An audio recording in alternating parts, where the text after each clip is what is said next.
This is my 2013 Victory Cross Country, and I'm gonna tell you what I hate about it.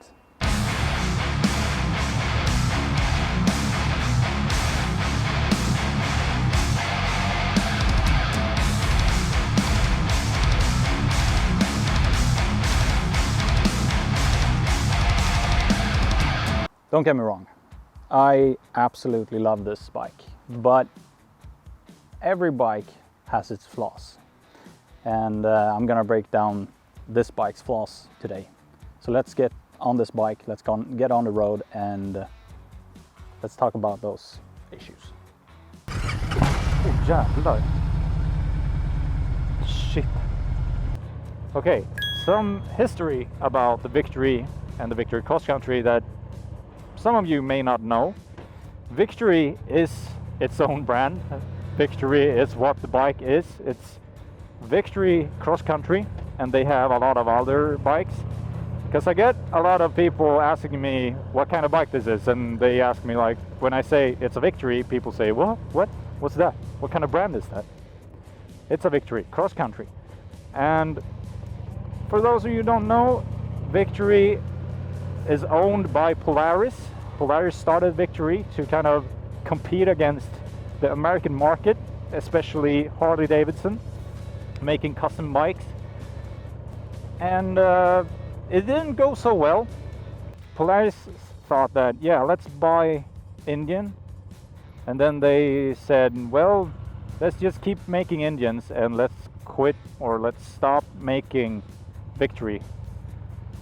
Because they look at numbers and they saw that the numbers were not matching, that it costed more money to build them than they were selling, even though those who bought them were, I mean, everybody loved the Victories except for the Harley guys. I mean, yeah. So in 2017, I think it was, they stopped shipping them to Sweden. I don't think you can get Victory that is older than 2017 or 2018, which is a shame. But that's just a fast backstory of what happened to Victory and what kind of brand it is. Let's address the first issue. The first thing I hate about this motorcycle. It is the buffeting. Victories, especially Victory Cross Countries, are notorious for having a big problem with buffeting, wind going through different places and hitting you on top of the helmet or underneath the helmet. I've tried a lot to get it to work, to get all the buffeting away from me. None of them have really succeeded. I've tried to change the windscreen. I had the original windscreen on. The original windscreen was shit, basically. I don't know who thought that was a good thing to put it on. I mean, it looks good, don't get me wrong, it looks good. But for me, that windscreen shot air right into my visor. I had a higher windscreen I got from the dealership, put that on. It got a little better, but the windscreen looked awful. It looked really bad. And now I got the Clockworks, the flare windshield. This helped a lot, actually, and it's a lot different, but that doesn't make it all good, unfortunately. Even if you have a good windshield, I mean, this windshield cost me a lot of money, and we're gonna get to that point also. But now, when I have the windshield on, I have the big fairing in front of me. The wind goes underneath the fairing and hits me underneath the helmet. I mean, it's amazing in about 70 kilometers per hour. But when you go over 70 kilometers per hour and get up to like 90 kilometers per hour, you're sitting like this. So yeah, not good. And there's a lot of people on YouTube that have shown different types of methods to get it away. But I'm gonna try to get the wind deflectors on this underneath, and maybe get a shield underneath the frame to see if that works. But I don't think that you're gonna get completely free from the wind buffeting, unfortunately.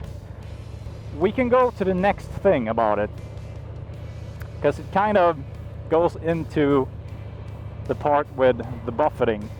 Because if you want to beat buffeting, you need the parts. And parts for this motorcycle here in Sweden, it's really expensive. It's really expensive. This windshield, this clockwork windshield, because I have to buy it from America, I have to pay import taxes and shipping. And it sets me up about 6,500 Swedish kroner. And that is about $650 for this windscreen. And on their webpage, I think it's like 290 or something. So it's a lot more expensive. The thing with Victories is that because they are not making them no more, they told everyone that I think there's a contract that says that they need to make spare parts for them that's gonna last like for the next 10 years or something. They're gonna make spare parts. I'm starting to see that some parts are actually hard to get, and that's a bit sad, because I wanted to get the wind deflectors, so I got to a dealership here in Uppsala, and he told me that they don't make them anymore. They don't sell them. So yeah, if you want to buy a Victory cross country, keep that in mind.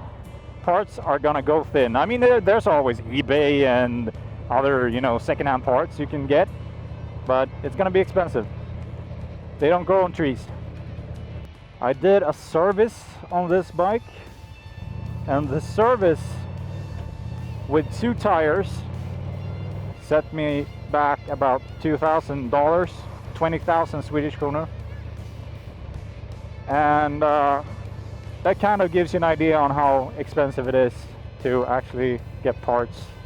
The fuel filter, I think, was about 3,500. They had to order it from the US.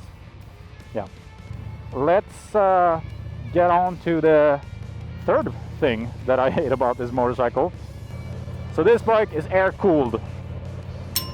I don't like it. The thing with air cooled engines, and these big engines as this is 1,800, about 1,800 cc's and 106 cubic inch. When I get stuck in traffic with this one, or if it's a hot day and I'm inside of like Stockholm city or any other city, it gets really hot. I mean, really hot. I'm really scared about the bike overheating. So that is an issue that you should be prepared for. It haven't been enough problems so that I don't want to keep the bike. I mean, it happens from time to time when you're stuck in traffic, basically, or if it's a hot day. It doesn't overheat, but it gets really warm. So your legs are gonna be like 2 kebabs. The fourth thing that I don't like about this bike is the fuel tank, because the fuel tank sits up on the frame, and inside the tank it's like a little ridge. So if you fill this bike up from the right side, you hit the ridge and it kind of spews back upwards. So you have to keep it careful, which means you really have to focus. The best thing is to fill it up from the left side. But I mean, it's a thing that, it doesn't bother me too much, but it's a kind of annoying thing that you really don't want. You just want to go into the gas station and fill it up. When you're fueled up, you got the fuel, you want to go on a little road trip, and in Sweden we have a lot of rain. During summer we have good months and we got bad months. And that gets us to the fifth thing that I hate about this motorcycle. And Victories in general, what I've been told and understand, is that they don't really like water. One time I was at a maneuvering course with this bike, and it started to rain, and we were doing some braking tests, and my ABS stopped working. And that was scary. And I've noticed that like 2 or 3 other times that my ABS just stopped working, and then it kicks back on. When you let it to dry, and it gets like to the next day, it's been standing, it's been drying out, then it's no problem. It works like a charm. Those are the 5 things that I hate about this Victory.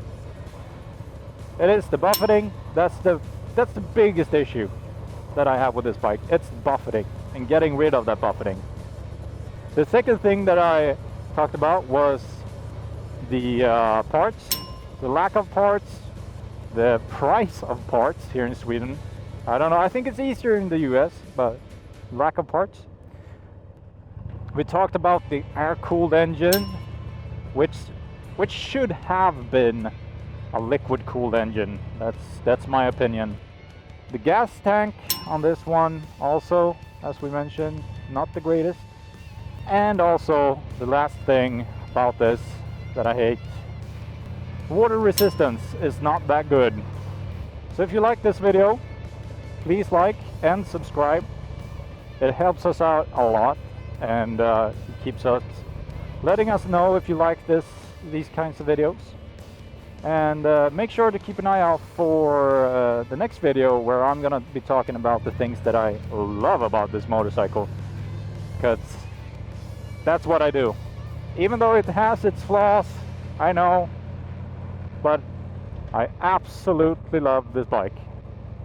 So keep an eye out for that video, and I'll see you in the next one.